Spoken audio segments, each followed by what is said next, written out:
जौनपुर के नामा हो,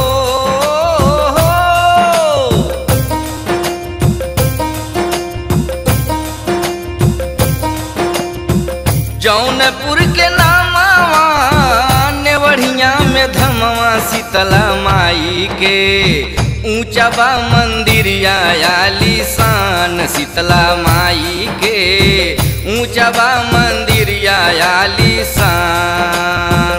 जौनपुर के नामा नेवढ़िया में धमवा शीतला माई के ऊंचा बा मंदिरिया आलीशान शीतला माई के ऊंचा बा मंदिरिया आलीशान।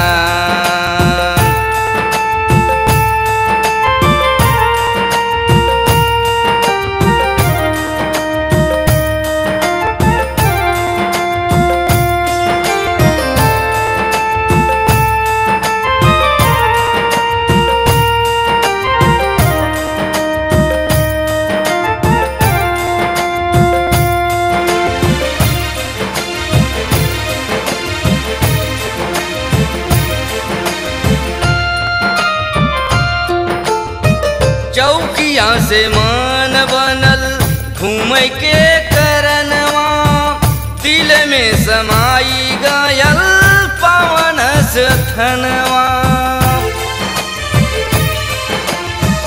चैत महीनवा में देखे दर्शनवा पंडित पुजरिया से कैली बयनवा। घूम फिर के हूँ रहब हो, घूम फिर के हूँ रहब इह अरमान शीतला माई के ऊंचा बा मंदिरिया आलीशान शीतला माई के ऊंचा बा मंदिरिया आलीशान।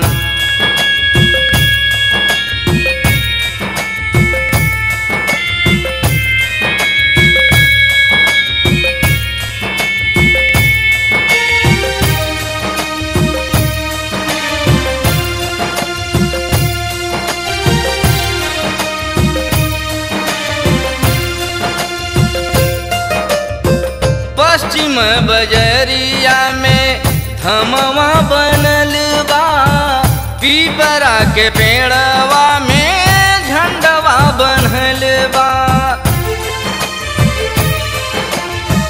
हमन अपार होला मनवा मोहत बा सोने के मुकुटवा माई के सिरवा सोहत बा।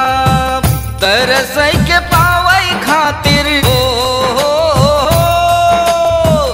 तरसई के पावई खातिर जुटेला जहान शीतला माई के ऊंचा बा मंदिरिया आलीशान शीतला माई के ऊंचा बा मंदिरिया आलीशान।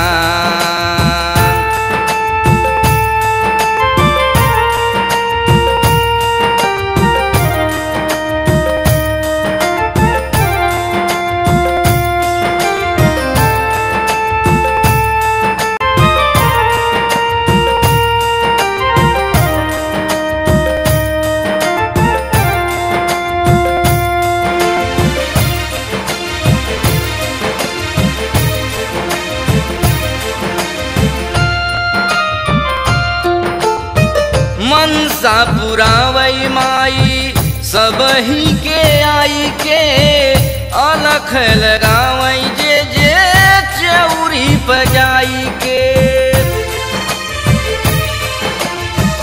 अनहरन के आँख देहली लंगड़ा के पाँव हो भीड़िया जुटेला रोज 10-20 गाँव हो।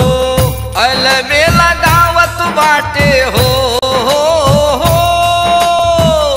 अलबेला गावत बाटे तोहरो गुणगान शीतला माई के ऊंचा बा मंदिरिया आलीशान शीतला माई के ऊंचा बा मंदिरिया आलीशान शीतला माई के ऊंचा बा मंदिरिया आलीशान शीतला माई के ऊंचा बा मंदिरिया मंदिरिया आलीशान।